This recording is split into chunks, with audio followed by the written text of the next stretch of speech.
보편성을 보면 보편이란 얘기는 이제 일반적이다, 좀 차별이 없다 이런 뜻이에요. 그래서 여기서 이야기하는 보편성은 교회는 이 얘기를 하는 겁니다. 이 네 가지를 얘기하는 건데 뭐냐면 시간적으로 전 시대에 걸쳐 있다는 거예요. 시간적으로 전 시대에 걸쳐 있다는 얘기는 통일성하고 보편성이 헷갈릴 수 있거든요. 자, 통일성은 뭐만 생각하면 된다? 하나라는 걸 얘기하면 되고, 보편성은 하나와 되게 비슷한 느낌인데 어떤 거냐면 모든 벽이 허물어진다는 느낌으로 보시면 돼요. 시간적 벽도 허물어지고 신문적 벽도 허물어지고 장소적 벽도 허물어지고 이런 모든 중간에 맡고 있는 담들이 다 허물어지는 것이 보편성을 얘기하는 건데, 시간적으로 전시되어 있는 것, 공간적으로 전 세계에 걸쳐 있는 것, 모든 민족을 다 포함하고 4번 모든 신분, 지역, 나이, 성별을 뛰어넘어서 하나된 공동체가 보편성을 이야기하는 거라는 거죠. 자, 그러면 제가 말씀드리는 건 이렇게 되는 이유는 뭐냐 하면 하나님이 창조주이시기 때문이라는 겁니다. 그러니까 창조와 관련돼서 교회의 속성을 이해하면 뭐와 연결되냐면 보편성이랑 연결될 수 있어요. 자, 왜 그런지 제가 설명해 드릴게요. 자, 하나님은 유대인의 하나님이십니까? 이방인의 하나님이십니까? 유대인과 이방인의 하나님이 되시죠. 왜 그렇죠? 자, 가나인의 하나님도 되시고 일본인의 하나님도 되시고 중국인의 하나님도 되시고 가봉의 하나님도 되신단 말이에요. 저 왜 그러신 거죠? 그렇죠. 하나님이 그 사람들도 다 창조했기 때문인 거죠. 남자의 하나님도 되시고 여자의 하나님도 되시고, 그죠? 어린아이의 하나님도 되시고 노인의 하나님도 되신단 말이에요. 다 이렇게 신분, 지위, 고하 모든 걸 다 막론하고 모두의 하나님이 되실 수 있는 이유는 뭐냐면 그 모두를 누가 창조했기 때문에, 하나님이 창조했기 때문에. 과거의 과거의 사람들에게도 하나님은 하나님이시고 앞으로 있을 사람에게도 하나님은 하나님이시고 지금도 우리에게는 하나님이 된단 말이에요. 그것도 과거, 현재, 미래의 모든 대상들을 누가 지으셨기 때문에, 하나님이 지으셨기 때문이라는 거죠. 그렇게 창조주가 그분이시기 때문에 그분에게 모두 다 연결되듯이 교회의 보편성도 같은 원리라는 것입니다. 이해되시죠? 그래서 시간적으로 전 시대에 걸쳐 있다는 것은 무슨 얘기냐면 구약에도 교회가 있다 없다? 있다. 신약에도 교회가 있다 없다? 있다 라는 게 얘기예요. 그러면 구약 때는 이런 보편성, 교회의 보편성이 강조되지가 않아요. 강조되지 않는다는 얘기는 없다는 얘기가 아니라 좀 뚜렷하게 안 나타난다는 거죠. 구약 때는 교회의 보편성을 좀 눈뜨고 이렇게 잘 찾아봐야 돼요. 그럼 여러분이 조금 이따 할 거지만 미리 해봅시다. 구약의 교회의 보편성이 나오는 대목은 어떤 대목들이 있을까요? 만군의 하나님, 오, 스고이. 일본어만 하면은 좀 차별이니까 점빵, 점빵, 오, 대단합니다. 야, 또 만군의 하나님 또 어떤 게 있을까요? 그런 대목, 모든 민족 이런 대목이 어떤 대목이 있어요, 여러분? 아브라함한테 힌트, 아브라함한테 한 약속. 12장. 여러분, 창세기 12장은 창세기를 완전히 갈라버리는 중요한 장입니다. 2절부터 보면 큰 민족을 이루고 복을 주어 내 이름을 창대케 하리니 너는 복이 될지라. 3절.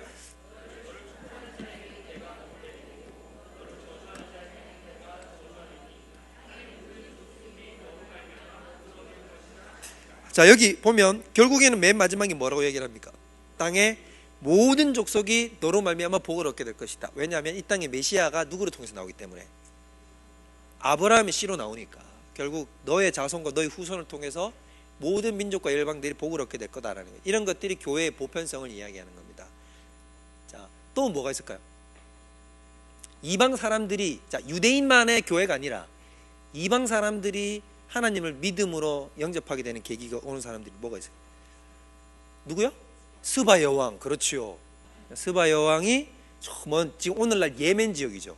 예멘 지역에서부터 사우디아라비아 사막을 싹 다 가로질러 가지고 지금 이스라엘 지역까지 들어와 가지고 솔로몬은 소문을 듣고 왔잖아요. 근데 자기가 소문을 들은 것보다 훨씬 더 대단한, 솔로몬은 영화를 보고 놀랬지만 솔로몬 너에게 지혜를 주신 하나님 참으로 놀라시고 영화로우시다, 이런 영광을 주신 그 하나님을 찬양했잖아요. 자, 이런 거. 그 다음 또 어떤 게 있습니까? 누구? 요나. 그렇죠. 거꾸로 갔죠. 요나가 어디로 갔습니까? 니느웨로 가서 거기다가 회개를 전파했죠. 나아만 장군, 그죠? 와가지고 나중에 자기가 고백하죠. 신은 하나님밖에 없는 줄 알겠다. 다만 한 가지 용서해달라. 내 왕께서 내 손을 의지해서 우상신전에 들어가서 절을 하는데 내가 그때 몸을 굽히니까 그때만 좀 나를 용서해달라고 그러잖아요. 그래서 이스라엘에 흙을 퍼가지고 가지 않습니까? 나아만이 하나님만 섬기게 되고, 또 예수님의 족보 생각해보면 나오잖아요. 또 라합, 그죠? 라합이 여리고성에 있는 기생 라합이 하나님을 믿고 상천하지 하나님은 오직 여호와시다라고 고백하고 결국 예수님의 족보에까지 들어가죠. 또 예수님의 족보에 들어간 또 여자 또 있잖아. 룻, 그죠? 그 룻도 모압 여인. 원래는 그 헌법상, 그 신명기에 나오는 법상 모압 사람은 못 들어옵니다. 근데 하나님이 은혜를 베풀어서 모압이 하나님 백성으로 들어오게 됐고, 그 여자가 다윗의 증조 할머니가 되고 메시아의 족보에 들어가게 되는 역사가 일어나게 되죠. 이런 것들이 이제 구약에 나타나는 보편성. 신약에는 보편성이 어떤 게 있을까요? 자, 신약도 여러분 잘 생각해 보면 이 보편성 논쟁 때문에 그 사도들이 굉장히 괴로워했어요. 이게 얼마나 안 깨지냐면, 예수님이 이 땅에 오셔서 돌아가시고 이런 모든 구약 사역을 베푼 게 제자들조차도, 사도들조차도 누구에게 국한된다고 생각을 했냐면 유대인에게 국한된다고 생각했습니다. 그러니까 교회의 보편성에 대한 개념이 닫혀 있었던 거예요. 근데 이거를 깬 게 누구냐 하면 바울이죠. 바울. 그리고 하나님이 사도들 가운데 제일 먼저 깨트려 준 사람이 베드로였습니다. 베드로를 어떻게 깨트려 줬어요? 고넬료, 그죠? 고넬료에게 보내가지고 이방인에게도 성령이 임한다는 사실을 깨닫게 하심으로 말미암아 베드로가 일단 신학적 충격을 먼저 겪죠. 그 다음에 사마리아, 유대인들이 거의 개같이 여기는, 이방인보다 더 더럽게 여기는 사마리아 사람들이 복음을 듣고 돌아오는 것, 그 빌립 집사님이 가서 전도했더니 그런 일이 일어났고, 또 갔더니 이제 안디옥에 몇몇 사람들이 가서 전했는데 거기에 교회가 생겨버렸죠. 이런 식으로 이제 하나님께서 이방을 향해서 열어냈지 않습니까? 여기에 예수님이 명령을 하셨어요. 뭐라고 얘기를 하셨죠? 마태복음 28장 18절에서 20절. 하늘과 땅에 모든 권세를 내게 주셨으니 그러므로 너희는 가서 모든 민족으로 제자를 삼아 아버지와 아들과 성령의 이름으로 세례를 주고 내가 너에게 가르쳐 분방 모든 것을 가르쳐 지키게 하라. 볼지어다 내가 세상 끝날까지 너희와 항상 함께 있으리라. 모든 민족이 어떻게 하라?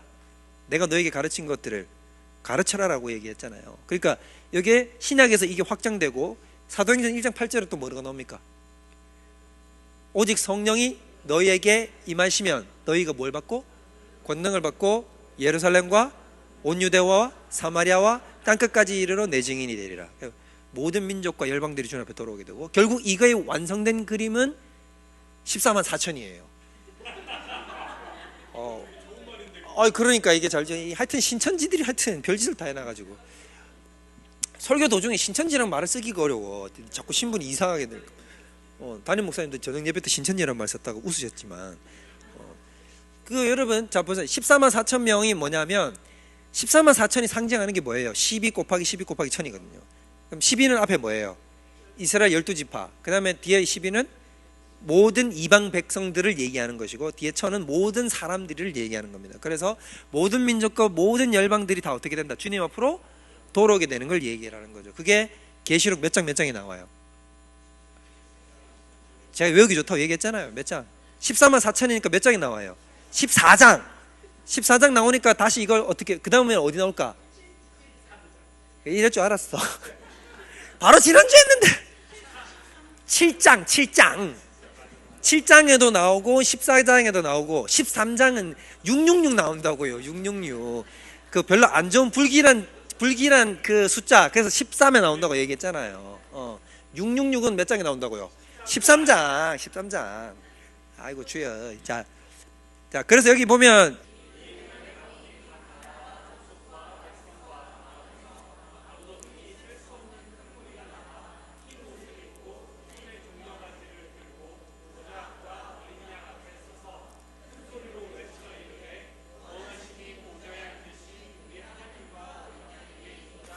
이게 7장. 같은 내용이 또 어디에도 나온다고?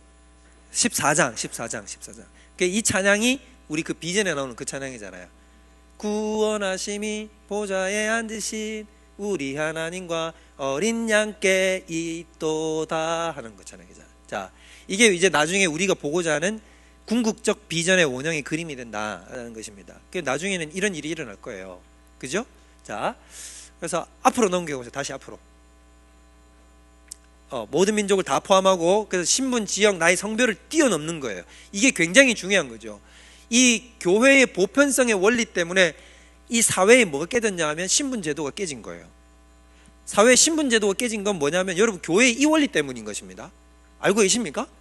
결국에는 왜 깨졌냐면 교회에서 종이든 왕이든 그 주인이든 전부 다 계급이 없이 다 형제 자매가 됐거든. 이게 너무나 파격적이었기 때문에 이게 현실의 사회 속에 돌아가서도 어떻게 되냐면 이제는 우리가 다 신분 제도를 다 철폐해 버리는 거예요. 그리고 이 사상을 이어받아서 여러분 미국 독립헌법이 다 마련된 거예요. 미국 헌법이 뭐라고 돼 있어요? 거기에 천부 인권을 얘기하거든. 천부 인권이 뭐라고 하면 모든 사람들은 전부 다 하나님의 형상을 따라 창조함을 받았기 때문에 각의 개인은 하나님으로부터 양도할 수 없는 기본권을 다 가졌다. 그 기본권의 개념이 다 어디서 나오는 거예요? 말로 설명을 성경에서 나온 거란 말이에요. 성경에서 이 원리에서 나오는 거예요. 이 원리에서. 그러니까 여기에는 차별이 없어요. 승동교회 아시죠? 제가 전에 얘기했죠? 여기 안 했나? 승동교회 저 경복궁에 가면 경복궁 근처에 있는 승동교회라는 곳이 있습니다. 아시죠? 승동교회 그 교회가 굉장히 역사적인 교회예요. 그 승동교회에서 통합과 합동이 갈라졌어요. 거기에서 총회를 해가지고 합동이 갈라진 교회가. 그래서 승동교회는 두 개인데 통합 쪽 승동교회가 있고 합동 측 승동교회가 있습니다. 승동교회가 그대로 둘로 쪼개졌거든요. 그래가지고 이제 그 성동교회가 그랬는데 그 성동교회가 원래 언제 때 있었냐면 조선 마렵 때부터 있었어요. 선교사가 세웠기 때문에. 근데 여기 아주 유명한 일화가 있습니다. 유명한 일화. 그 뭐냐면 여기에 이 교회에 어떤 아이 하나가 그 주일학교에 오게 됐어요. 근데 그 주일학교에 오게 된 애가 누구냐면 저 어디서부터 왔냐면 저 수원에서부터 왔어. 여러분 별로 감이 안 오시는 것 같은데 그때 당시엔 걸어서 여기까지 출석을 하는 겁니다. 그러면 어디서부터 걸어서 여기까지 왔다고요? 수원에서부터 경북궁까지 걸어서 왔다고요. 여러분 감이 안 오시죠? 지금 제가 지금 키로수가 몇 킬로가 되는지 내가 못해도 한 40킬로 넘어갈 것 같은데. 그러면 그 정도 되는 거리에서 애가 어떻게 했냐면 주일마다 걸어서 와가지고 이렇게 출석을 한 거예요. 주일마다 출석을 했어요. 근데 이 애가 뭐 어떤 자손이냐면 여러분 수원에는 음식이 뭐가 유명하죠? 왕갈비 유명하잖아요. 이것은 갈비인가 통닭인가?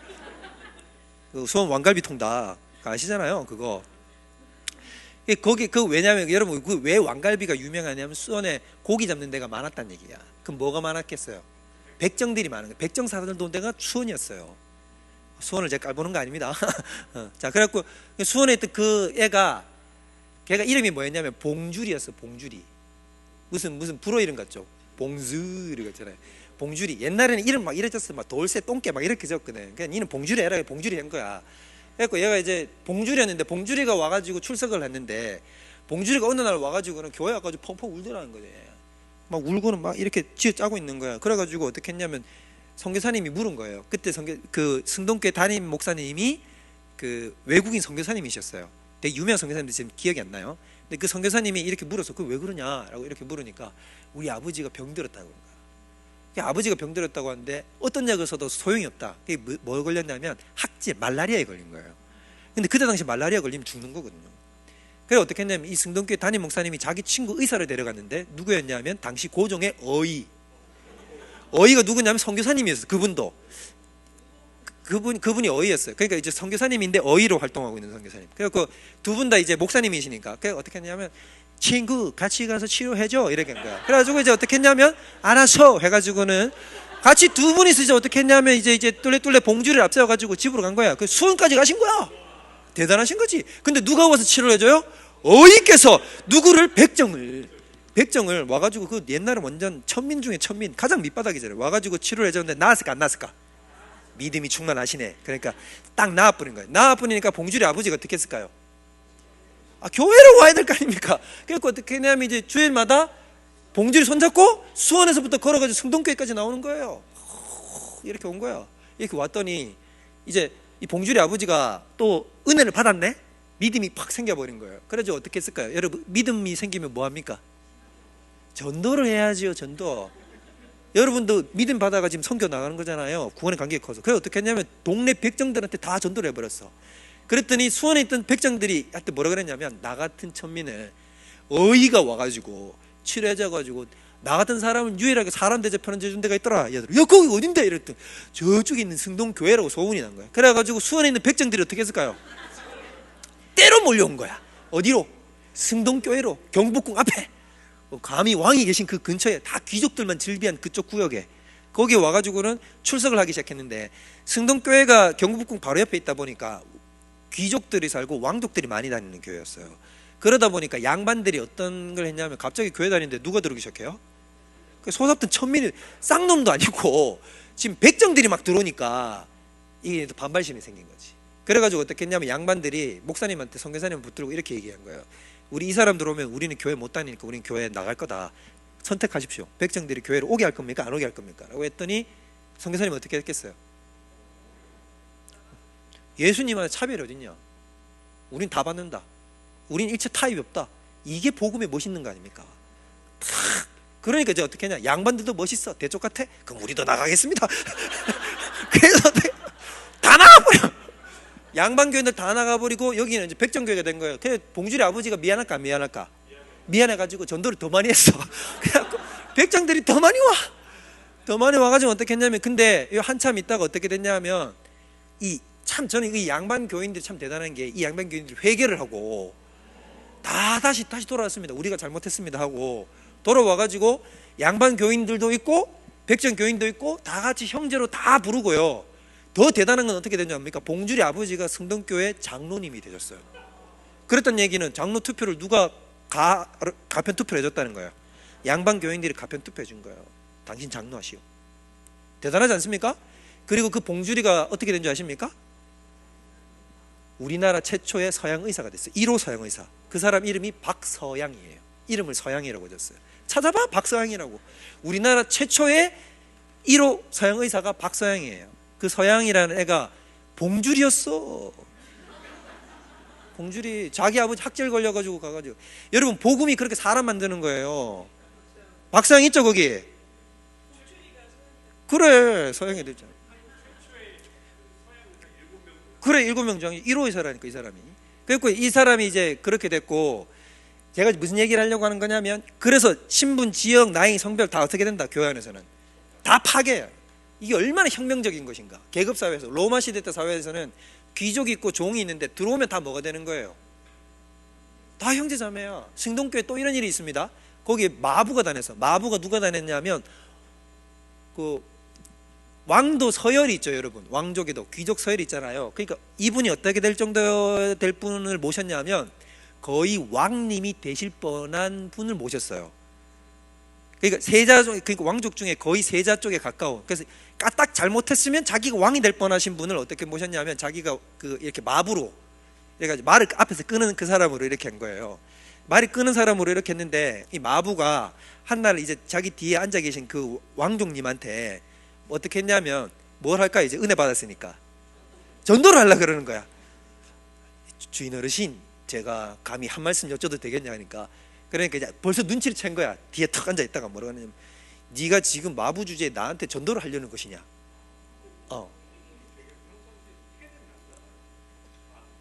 마부가요? 왜냐하면 그 왕족님의 옆에 계신 분들이 믿으시는 분들이 많았어요. 그래가지고 어떻게 했냐면 이제 마부는 이제 믿는 걸 알죠, 이제 왕족님께서는. 그래갖고 네 그거 지금 나한테 그 얘기하려고 그러는 거지. 이렇게 감히 제가 한 말씀 여쭙겠습니다. 그래갖고 저 같은 사람도 차별이 없이 하나님이 저를 사랑해 주셔서 제가 은혜를 많이 받았는데, 제가 우리 주인님 너무 사랑하니까 한번 교회에 오셨으면 좋겠습니다 라고 얘기를 했는데, 이 왕족님이 어떻게 했을까요? 믿음이 많으시네. 역시 교회를 왔어요. 교회를 왔는데, 교회를 와가지고 이분이 또 어떻게 했냐면 은혜를 받아버린 거예요. 하나님 자녀가 됐군데, 자녀가 되고 나서 그 다음 주 딱 출석을 했어. 그 다음 주 딱 출석을 해가지고 탁 출석해가지고 마부하고 만났어. 어떻게 했는지 아십니까? 탁 손을 내밀고 악수, 형님이라고 손을 잡아줬어. 여러분, 이게 뭐라고? 이게 교회예요. 이게 교회의 보편성이에요. 할렐루야지. 이게 당연한 거예요. 이게 여러분 얼마나 막강한 거냐면, 이 막강함이, 우리가 서로 사랑하는 이 막강한 사랑이 역사가 결국 세대에 뭘 바꿔버렸냐면 신분 제도를 박살내버렸어요. 노예 제도를 박살낸 게 링컨이고 윌버포스예요. 다 기독교인이잖아요. 다 하나님께서 어떻게 했냐면 세상에 차별받는 자, 가난한 자, 억압받는 자, 여자를 위해서 다 제도를 마련한 게 다 교회고요. 어린아이는 인간 취급 못 받았습니다. 어린아이는 죽든가 말든가 상관도 하지 않은 존재였어요. 근데 어린아이를 위해서 학교를 만들어내고 소아과 병원을 만들어내고 아이들을 양육하고 여자들을 교육기관에 다 집어넣고 해주는 데가 다 어디예요? 다 교회예요. 우리나라 왜 그렇게 여대가 많아요? 그래, 우리나라는 여자는 교육의 대상에서 제외되니까 여자를 위한 교육기관을 따로 만든 거예요. 그게 여대가 된 거예요. 차별이 있을 수 없다? 있다 없다? 없어요. 오늘날 차별이 있습니까 없습니까? 있어요. 그렇죠. 없다고 할 줄 알았는데 은근한 차별 있잖아요. 교회에도 말이지. 뭐 제가 전에도 얘기했죠. 세상에서 잘 나가는 사람이 교회에서도 잘 나가면 된다 안 된다? 되지. 그 사람도 잘 나가야 되지. 그럼 역차별이잖아. 세상에서 잘 나간다고 여기서도 너는 자세히 잘 나가니까 여기서는 구겨내더라. 자꾸 이렇게 기계적으로 작동하면 안 돼. 정신을 차리세요. 정신을. 자, 세상에서 잘 나가면 여기서도 잘 나갈 수 있어야죠. 또 세상에서 못 나가도 그래 여기 잘 나가야지. 세상에서는 찐따같이 찐따 소리 들어도 여기 오면 우리 귀한 아들 딸이야. 오늘 우리 권사님이 사랑해주는 아들이고 그래야지. 제가 여러분 정말 상처 많이 받은 교육자였거든요. 저는 상처 많이 받고 인격도 삐뚤어졌던 사람이었습니다. 근데 제가 그나마 사람 구실을 할 수 있게 됐고 이렇게 된 게 뭐 때문이냐면 어르신들 사랑을 많이 받았어요. 제가 특히 제가 너무 감사한 게 특히 누구의 어르신들의 사랑을 많이 받았어요? 우리 권사님들 사랑을 많이 받았어요. 권사님들이 얼마나 잘해주든지 권사님들이 저를 보면 아래 위로 스캔을 해요.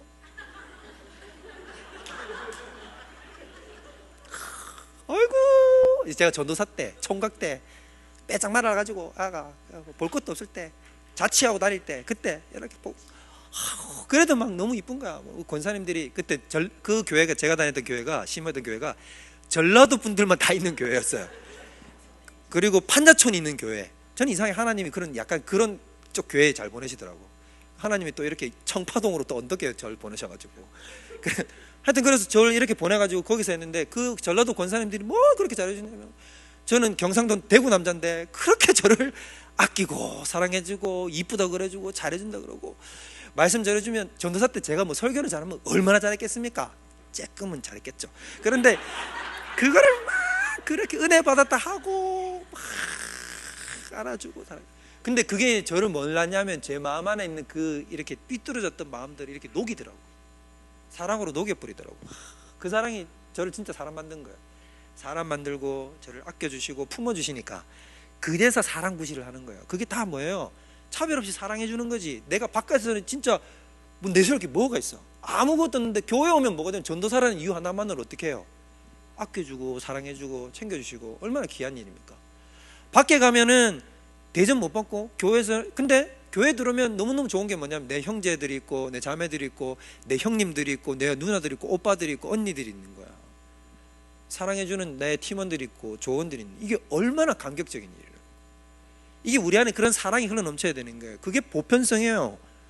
글로 배우는 게 보편성이 아니고 몸으로 배우는 게 보편성이라고. 몸으로. 이게 강력하게 일어나니까 시대와 세대를 바꿔버리고 신분제도까지 끌어엎어서 변해버리고 이 땅에 민주사회를 도달시키게 만드는 것도 이것 때문이잖아요. 얼마나 엄청난 복음의 능력입니까? 그지요? 오늘날도 가장 혁명적 교회는 어떤 교회냐? 복음으로 돌아가는 교회가 가장 혁명적이에요. 지금도 여전히 여러분 이걸 그대로 파고 들어가고 복음의 원론적인 것에 그대로 파고 들어가면 뭐 우리는 세상에 새로운 교회 필요 없어요. 새로운 교회는 어디서부터 나오냐면 가장 복음적 교회가 가장 세상이 보기엔 충격적인 교회예요. 막 새로운 프로그램 막 갖고 들어오는 게 아니고. 아시겠죠? 그래서 보편성을 확대하기 위한 기초가 뭐냐? 그럼 보편성을 우리가 좀 전 세계적으로 확대하기 위해서는 여기 첫 번째 선교의 대상에 선교를 열심히 해야 된다 안 해야 된다? 선교를 열심히 해야 되지. 자, 선교는 이제 선교야말로 교회의 보편성을 확대시키는 도구가 되는 거죠. 차별 없이 모든 장벽들을 허물어내고 창조주 하나님이 세상을 모두 창조하셨으니까 창조된 모든 피조세계가 다 누구에게로 돌아와야 돼요? 하나님께로 돌아오는 게 결국 보편성이잖아요. 그래서 어떠냐? 지역적, 민족적, 신분적 제한이 없어져야 돼. 다 무너뜨리는 거죠. 깡그리 다 무너뜨리고 모두 다 선교의 대상으로 삼아서 주님 앞으로 돌이키게 하는 것이 교회 보편성. 그 다음 밑에 두 번째 읽어봅시다.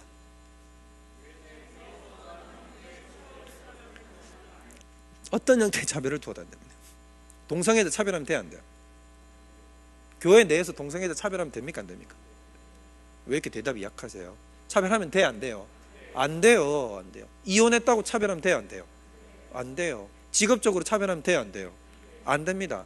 우리는 동성애를 반대하지 동성애를 차별하는 건 아니에요. 동성애를 우리는 합법화시키는 건 잘못된 거다. 그러나 동성애자가 차별을 받는 건 우리는 어떻게 할까요? 그렇게 하면 안 되죠. 동성애자라고 취직을 못하게 한다든지 동성애자라고 법적인 보호를 못 받게 한다든지 이런 식의 것은 하면 안 되죠. 그죠? 교회 안에 들어왔어요. 예배를 못 드리게 하면 돼야 안 돼요? 안 되죠. 그렇게 하면 안 되는 거예요.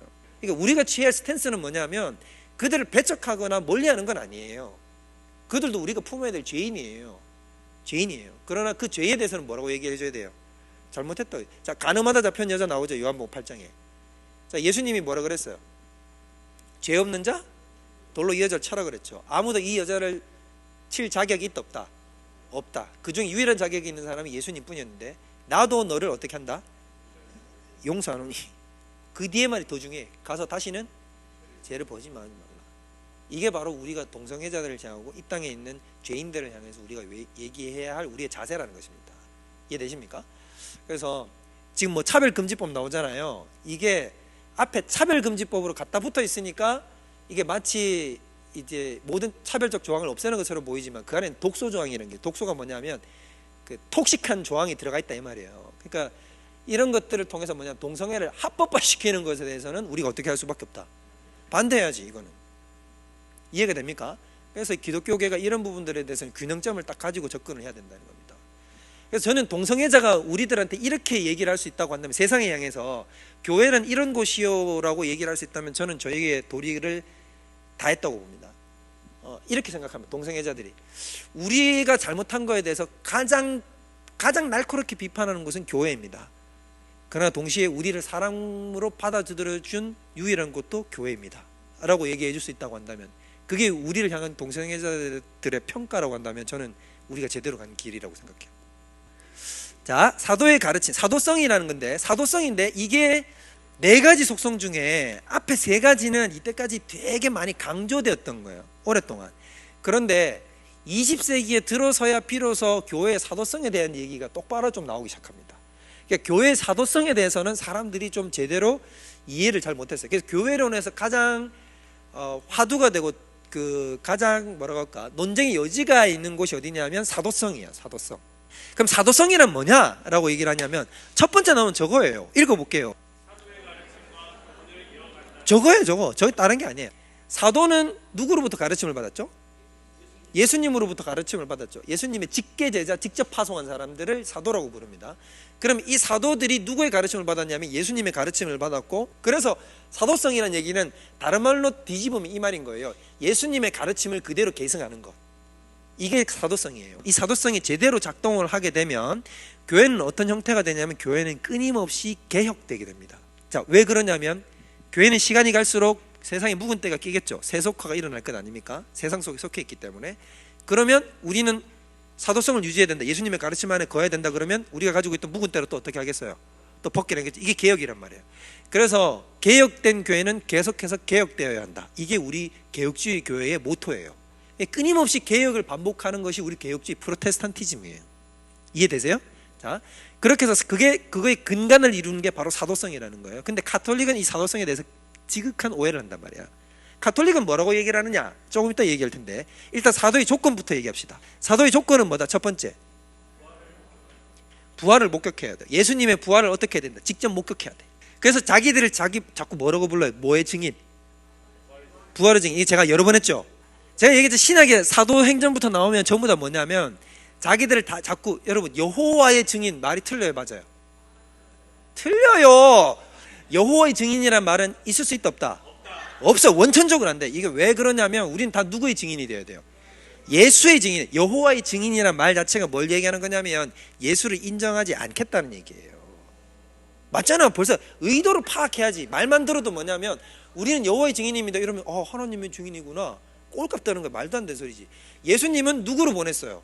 자기를 증언하는 자로 누구로 보냈어요? 예수님을 보냈잖아요. 그리고 이 땅에 있는 성도들로 하여금 누구의 증인으로 살아라 그랬냐면 예수의 증인으로 살아라 그랬거든. 근데 어디다 대고 여호와의 증인이라 이게. 그거는 의도로 깐 거란 말이에요. 이단들은 다 이렇게, 그럼 내가 뭐 이렇게 사탄의 증인 이러겠어요? 여호와의 증인이라 해가지고는 누구를 부정하는 거예요? 그렇지, 예수님을 딱 부정하겠다. 이 의도를 밑에 깔고 있다는 거. 이게 벌써 눈치 뱀같이 지혜로우세요, 여러분. 자, 그래서 딱 이 얘기를 하는 거죠. 여호와의 증인이라는 말 자체는 있을 수가 없는 일이에요. 하나님도 원하지 않아. 뭐 네가 뭐 날 증언해, 내 아들이는 증언해라 그래. 내 아들 증언하면 다 끝나는 거야. 자, 그래서 예수님을 증언하는 자인데 예수님의 특별히 뭘 증언하는데? 부활의 증인이 되는 거라고요. 부활의 증인. 그래서 사도행전에 제가 보면 뭘 얘기하냐면, 그 보궐선거하는 장면 기억나죠? 1장에 유다가 죽고, 가룟 유다가 죽고 마띠아를 제비 뽑아서 얻잖아요. 사도행전만 보세요. 1장 봤습니까?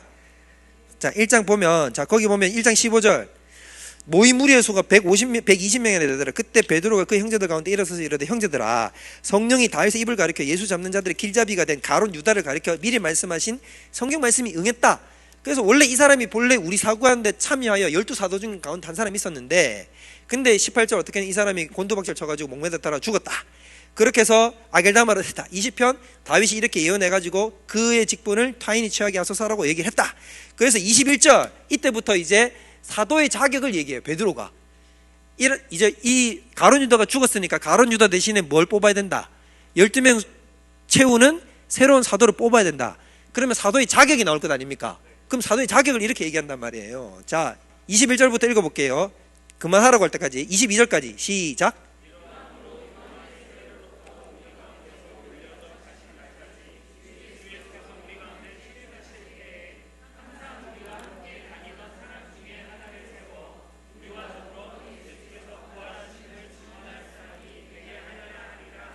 자, 첫 번째는 뭐냐면 이 사람은 예수님과 직접적 교제가 있었던 사람, 맞죠? 그래서 여기서 이 의도하는 바는 뭐냐면 예수님을 알고 예수님이 보낸 사람이에요. 사명을 받은 사람이 되고, 그 다음에 두 번째는 뭐다? 뭐를 할 사람? 예수 부활의 증인이 되어야 된단 말이에요. 그래서 자격 조건이 나오잖아요. 사도로 부름받은. 마띠아는 어떻게 사도로 부름을 받은 거냐면, 제비 뽑기는 누구에게 작정된 거예요? 하나님께서 작정해서 뽑으신 거니까. 두 사람을 올렸는데 마띠아가 잡아서 뽑혔잖아요. 그래서 하나님이 결정했다라고 해가지고는 이 사람을 사도로 세웠단 말이에요. 이게 사도의 직분인데, 사도에 들어가는 사람은 여러분 지구상에서 아주 극소수입니다. 역사상 일단 누구밖에 없어요.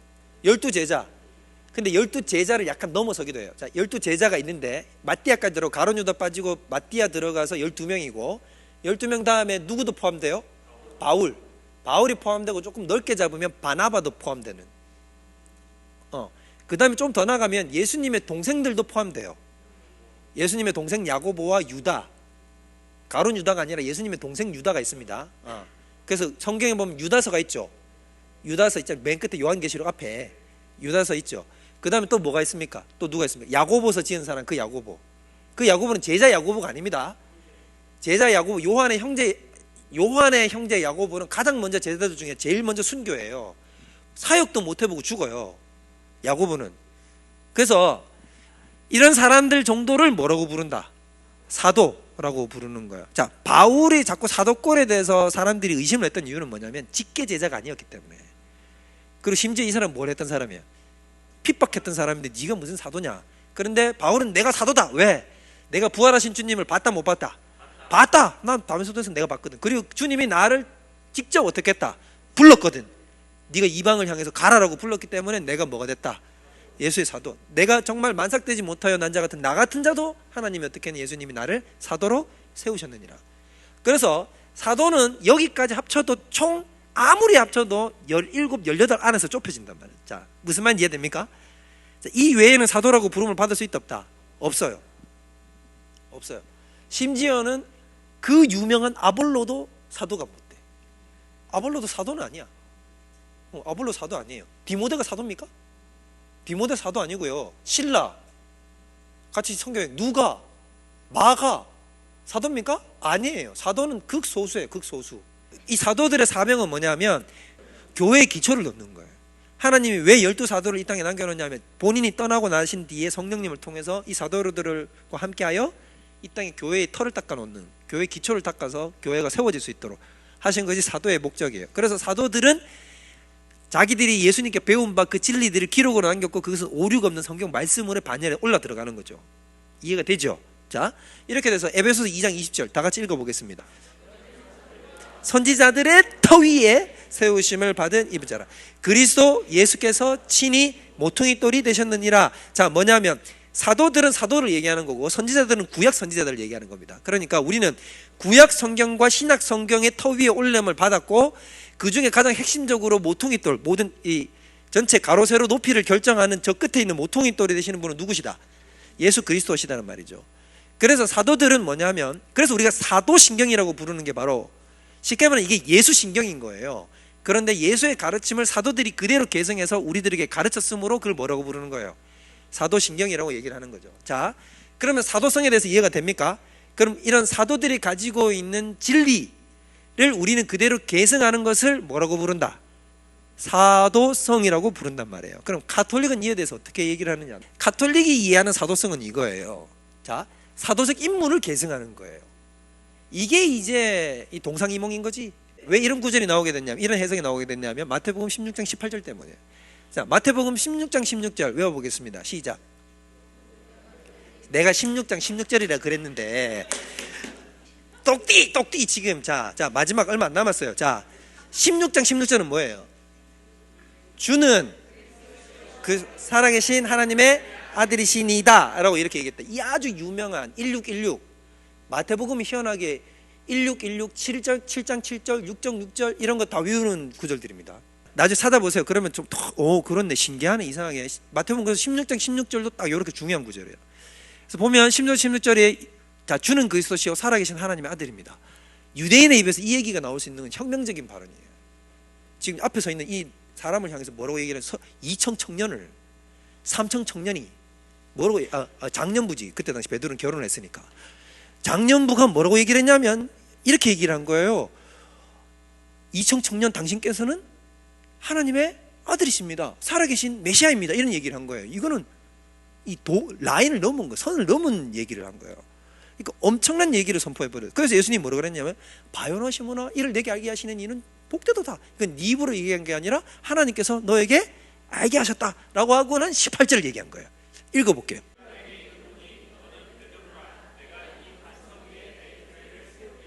음부의 권세가 이기지 못하리라. 지옥의 권세가 못 이긴다. 그러면 내가 이 반석 위에, 예수님이 원래 베드로의 히브리식 이름이 뭐였습니까?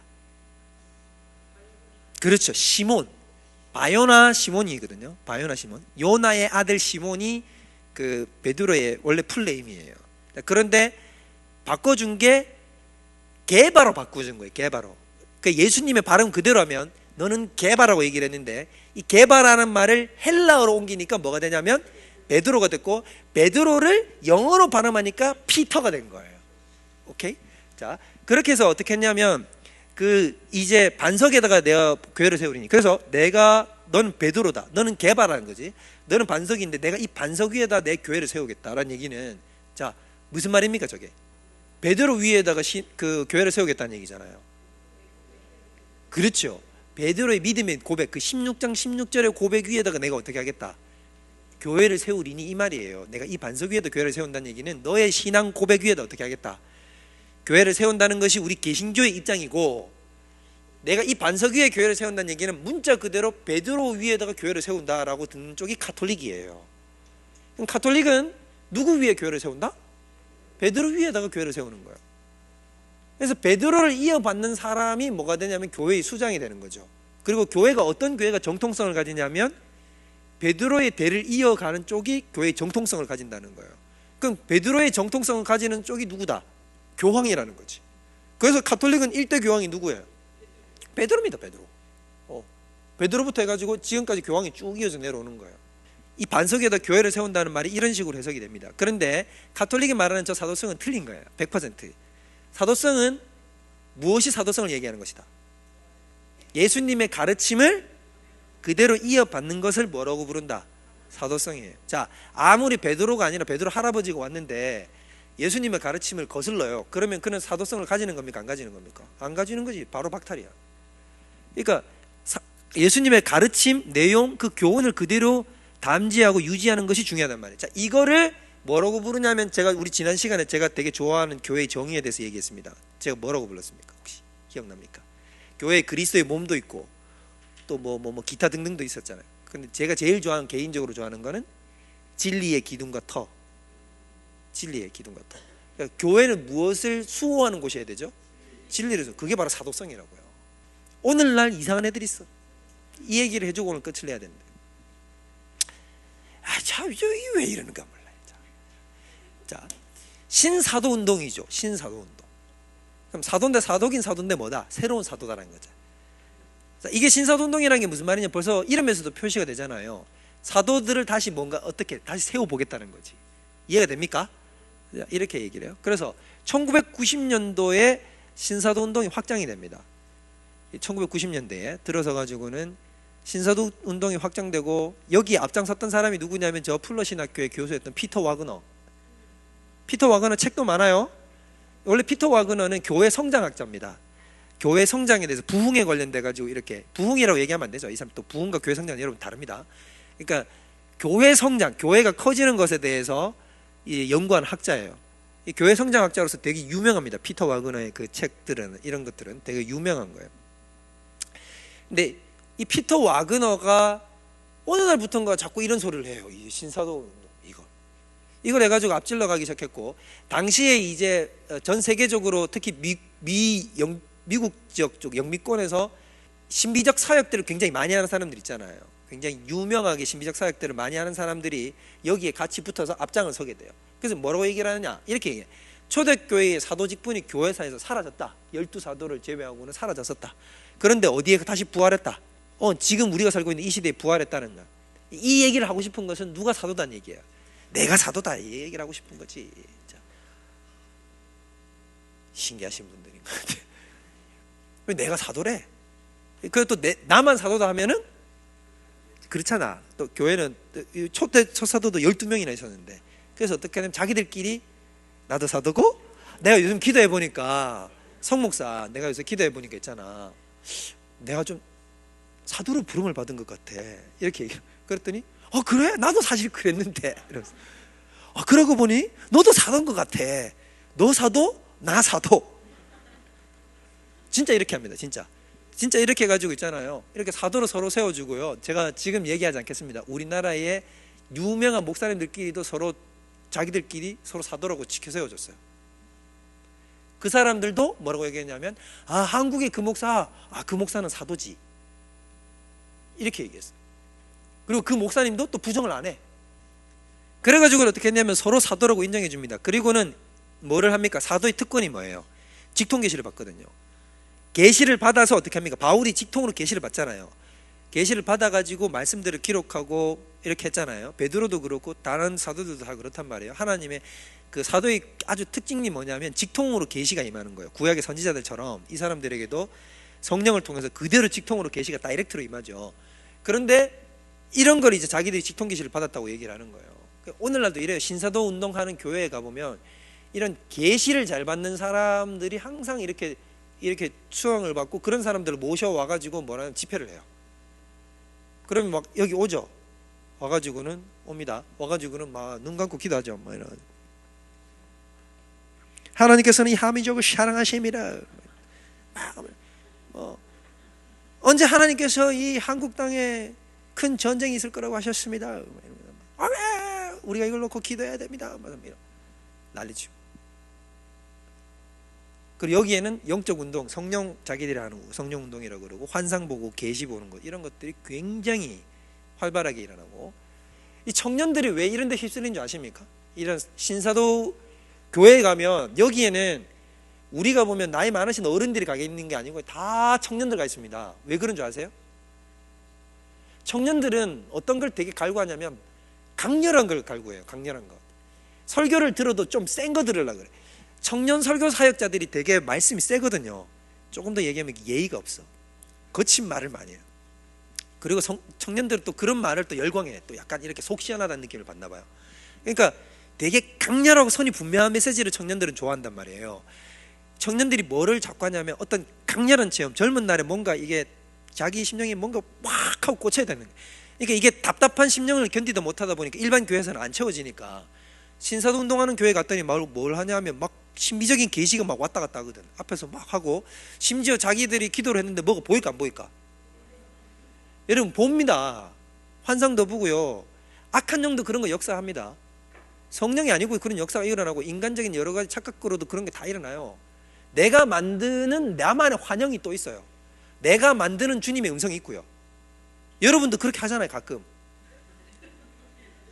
내 속에 떠오르는 생각이 이게 지금 내 건가 하나님 건가 모르겠지만 일단 하나님 생각이 그래 하나님이 내게 이렇게 말씀하셨어. 이럴 때 많잖아요. 이런 것들을 강화시켜 나가는 거예요. 그러니까 여기 가가지고 강렬한 체험들을 하니까 이 친구들이 여기에 빠져가지고 못 태어나는 거예요. 여러분 좀 더 넘어가 볼까요? 신천지에 가 있는 애들이 거의 대부분이 어떤 사람들이죠? 다 우리나라 교회에 있는 청년분 다 빼갔어요. 신천지가 다 빼갔어요. 신천지. 왜 그러면 자꾸 강렬한 데 열망을 가집니까? 오늘날 세대가 이래요. 여러분 오늘날 이 다 뭐예요? 거짓 선지자입니다. 절대로 여러분 제가 거듭거듭 교리반하면서 얘기하는데 이거 받는다 얘기하면 100% 뭐다? 자, 직통 계시 받으신다 이러면 뭐 100% 뭐라고요? 100% 가짜. 볼 것도 없어요. 이게 이단이라고. 100% 직통 계시 들어온다. 영험하다 그래가지고 직통 계시 들어온다 얘기를 하면 이건 100% 가짜입니다. 이건 볼 것도 없이 뭐라고 딱 그냥 속으로 그냥 끄어버려. 교제도 하지 마. 만약에 여러분 뭐 간사님이 하나님이 나한테 네가 올해 안에 시집 간다고 나에게 응답을 주셨어. 나한테 일러. 진장님한테 얘기해. 간사를 바꿔야 돼요. 큰일. 여러분 직통 계시 받는다고 하는 거는 절대 그런 식으로 오지 않습니다. 그리고 좀 더 나아갈까요? 100번 양보해서 네가 시집 갈 것 같아라고는 얘기를 할 수 있어. 그런데 뭐 이런 거 있잖아. 말씀에 더하여지는 것에 대한 계시를 받잖아요. 이러면 뭐다? 이건 이단이에요. 이건 이단. 이건 다 이단의 교주들이 다 뭐라 그러면 자기들이 직통 계시 받는다 그러거든. 다 가짜다. 다 가짜. 갈라디아서 1장 8절에서 9절. 자, 명확하게 증거를 박아 드릴게요. 여러분 마음속에다가 1장 8절 9절 찾으셨나요? 자, 다 찾으신 줄 알고 읽어보겠습니다. 한 목소리로 시작. 그러나 온 천사라도 우리가 너희에게 전한 복음 외에 다른 복음을 전하면 저주를 받을지어다. 우리가 전에 말하였거니와 내가 지금 다시 말하노니 만일 누구든지 너희가 받은 것 외에 다른 복음을 전하면 저주를 받을지어다. 다른 복음이나 있을 수 있다 없다? 다른 계시, 직통 계시 있을 수 있다 없다? 없다. 계시는 언제 그쳤다? 사도시대 이후로 그쳤고, 성경으로 얘기하자면 무슨 성경을 끝으로 그쳤죠? 요한계시록. 요한계시록 끝에 가보세요. 제가 그냥 또 이것도 가르쳐 드릴게요. 눈으로 보여드릴게요. 요한계시록 맨 끝으로 가세요. 자, 18절부터 봅니다. 18절 19절 찾으셨나요? 22장 18절 19절 다 찾으신 줄 알고 읽습니다. 시작. 증언하노니 만일 누구든지 이것들 외에 더하면 하나님이 이 두루마리에 기록된 재앙들을 그에게 더하실 것이요 만일 누구든지 이 두루마리의 예언의 말씀에서 제하여 버리면 하나님이 이 두루마리에 기록된 생명나무와 및 거룩한 성의 참여함을 제하여 버리시리라. 논란의 여지가 있습니까? 없습니까? 없어요. 이건 성경이 끝냈어요.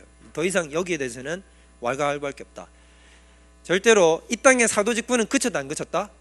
그쳤습니다. 더 이상의 사도는 없습니다.